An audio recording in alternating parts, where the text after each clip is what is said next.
All right, welcome everyone to the 79th Pulse Pod. We're going over the July NVT data. You may recognize this person next to me here, but we've got Nick Weinstein, Cygnal's newest pollster and principal, joining us in his very first week also. But he's not new to the firm in the sense that we actually tried to hire him 6 years ago. But he went to the Republican Attorneys General Association and worked up to serving as their political director. And I think the first time we got to work together was Daniel Cameron's 2019 Attorneys General race, if I recall, where we won the seat back from the Democrats, right? Yeah, absolutely. History-making race, and excited to be on the Pulse Pod this week. Even more excited to be on the team here at Cygnal. Awesome. Well, just a quick couple data points. 1,500 likely midterm voters. This was conducted right before the 4th of July.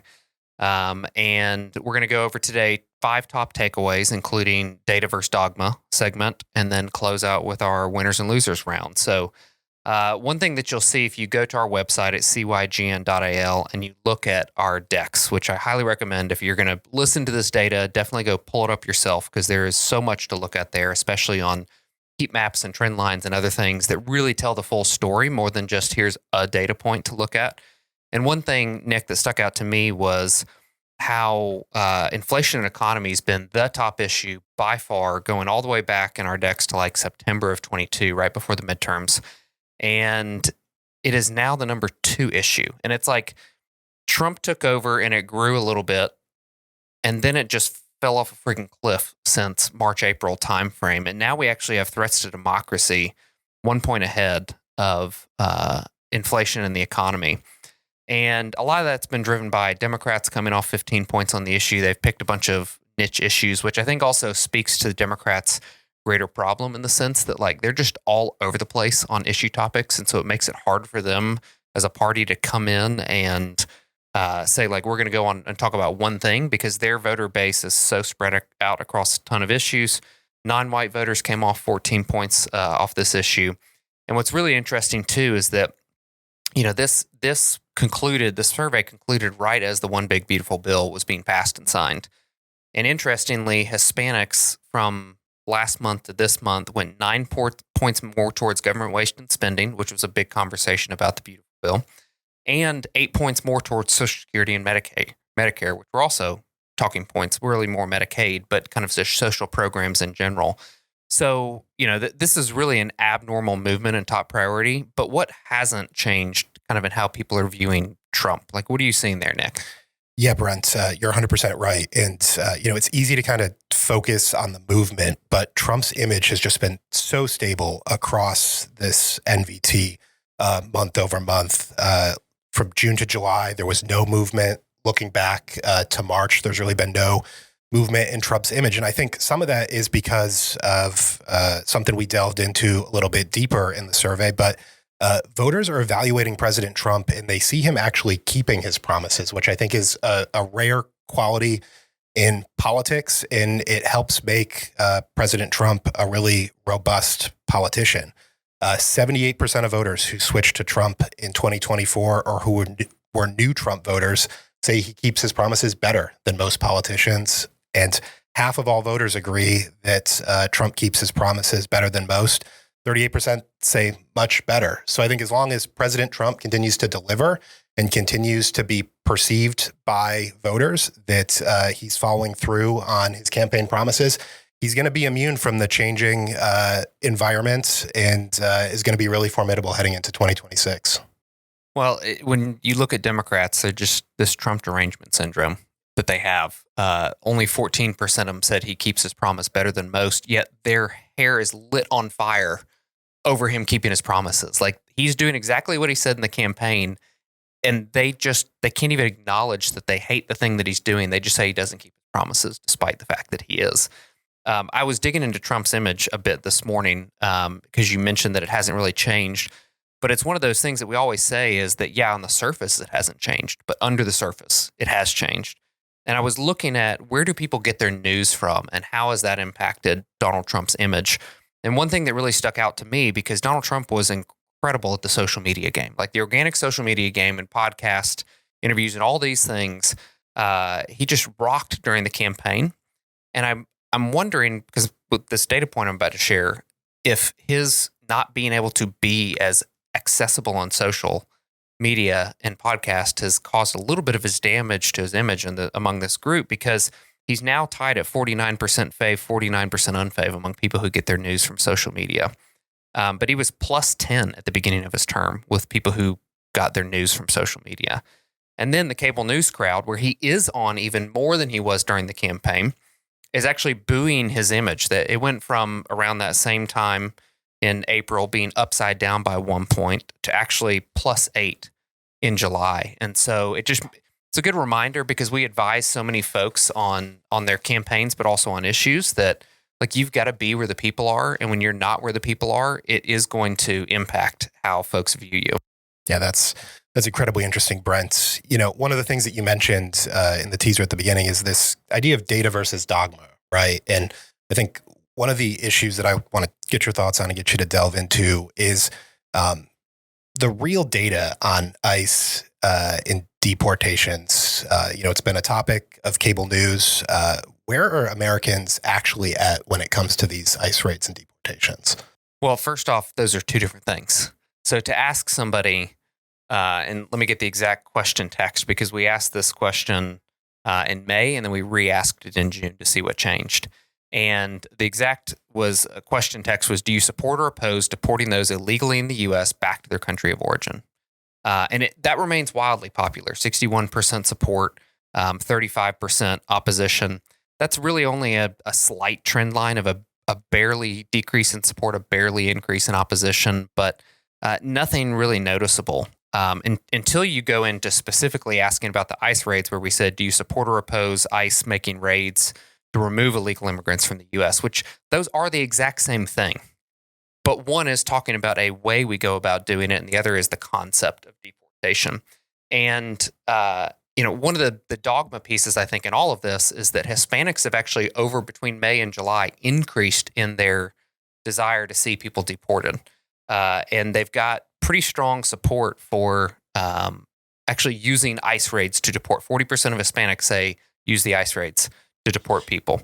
And so, when you get into this ICE raids question, it does get a little bit more mixed. You got 50% support, 48% oppose, and independents definitely lean by about 12 points towards the oppose. But even 11% of Democrats support doing this. And then when you go look at what is the real big difference between, okay, I support the concept of deportation, and then I support actually going and deporting them physically, that's driven a lot by younger women under the age of 55, women with a college degree, like audiences that they like the idea, but they don't actually want to see it implemented. So kind of another data versus dogma question, Nick, that we asked was about how often families eat meals together. What did you see in that might kind of go counter to the narrative? Yeah, you've been seeing the headlines all month, the fragmentation of the American family, but 35% of American families, still eat dinner together every day. 20% do so at least 5 or 6 days a week. So I think this fragmentation narrative may be a little bit out of touch with what's actually happening on the ground. There was an interesting partisan divide, though. Republicans were 10 points more likely than Democrats to have family dinners, 5 to 7 days a week. I guess when you get outside the Beltway and outside of these newsrooms, fractured families, maybe not so much. Regular family dinners are really common, especially among Republicans. Well, one thing that I just noticed here is I was looking at the difference between married women and married men, because you would think if you're saying family having dinner together, that number is probably the same. 49% of married women saying that they're having dinner every day as a family, and only 43% of married men. So whoever you 6% of dudes out there not showing up to your family dinners on every day, then we need to rectify that. Married men out there. We also asked an interesting set of questions about kind of top issues of out of these top issues, do you think Texas or California is doing it better? Because that's, two of our biggest states, two pretty politically different states, especially California being like way outside the norm of most U.S. states. And I really like these because, we do a lot of polling and data work for Governor Greg Abbott. So we've been able to see firsthand what good governance can do in a state and for its economy and for its people. despite the fact that we have Californians, moving in and trying to mess up the state of Texas. But on pretty much every single issue, Texas wins out on this, and except for abortion. But we got to remember, abortion is now down to 1%. It is the lowest top priority for voters right now. Of all it's actually 0.9%. So we're under 1% of people that say abortion's the top issue, and that California only barely outranks Texas on that issue. On gun control, Texas ahead of California. On crime and public safety, Texas more than double ahead of California on this. What else did you see within this kind of Texas versus California if we took that governance model to the whole country? Yeah, Brent, look, this was a fun one to dig into. I mean, inflation, jobs, taxes, infrastructure, crime, guns, the border.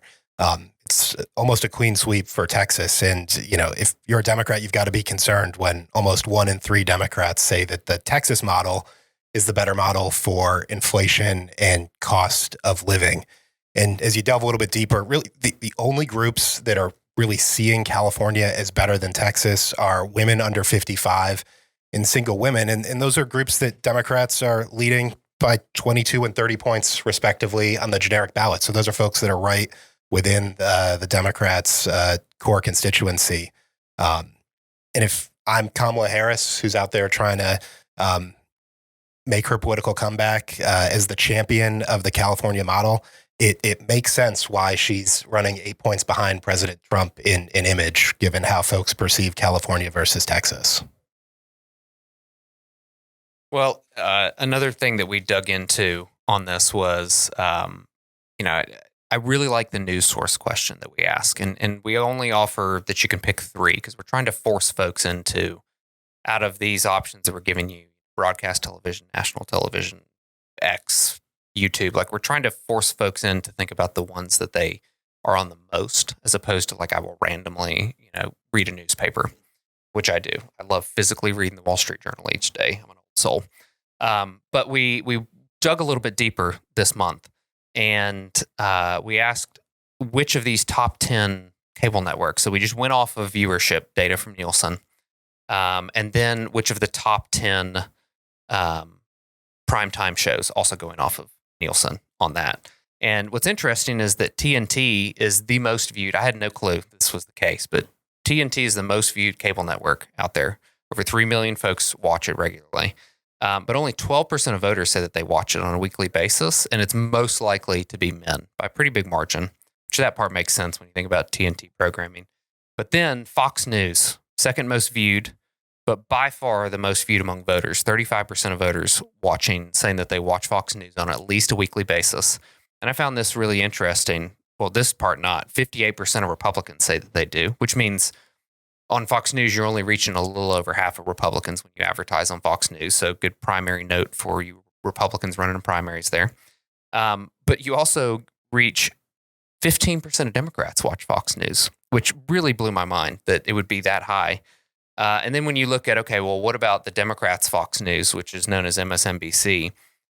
It comes in, I think like 6th or 7th in total network viewership, but it's only at 19% of all voters, and only 36% of Democrats are watching MSNBC. What would you see in the data? Yeah, I kind of keyed in on ESPN right off the rip. It's going to trend towards men. 33% of male voters, only 14% of female voters are. That's still a big number. Yeah, still big numbers. And I think, while there's a gender divide, sports is kind of the great partisan unifier, right? It's one of the least partisan among all the networks. 24% of GOP, 24% of independents, and 22% of Democrats. You can reach them on ESPN. I thought that was super interesting. And also looking at where newer voters are and those who are, less frequently voting and less engaged politically, we're finding them on places like Hallmark, Lifetime, TLC, and ION compared to where we're seeing our more frequent voters. We also asked Brent, which voters watch top 10 primetime TV shows. And I thought it was interesting to see voters are less likely to watch primetime shows than the top cable networks. What do you make of that?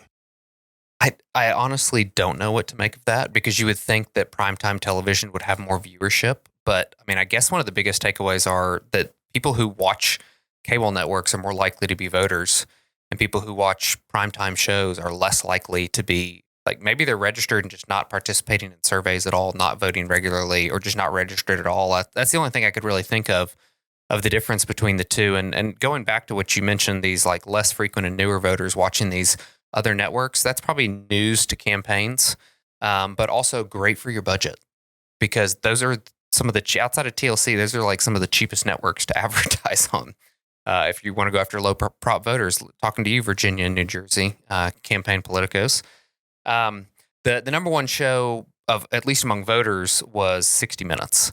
And you have 27% of Democrats watching it, but only 15% of Republicans watching 60 Minutes, which tracks. NCIS, a little bit less partisan.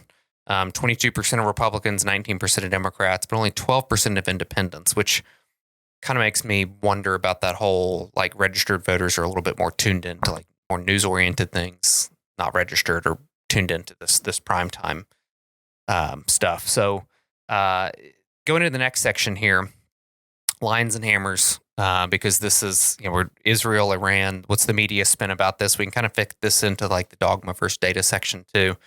What do voters think about these most recent military actions by both Israel and the U.S. in the Middle East? Yeah, look, quite popular.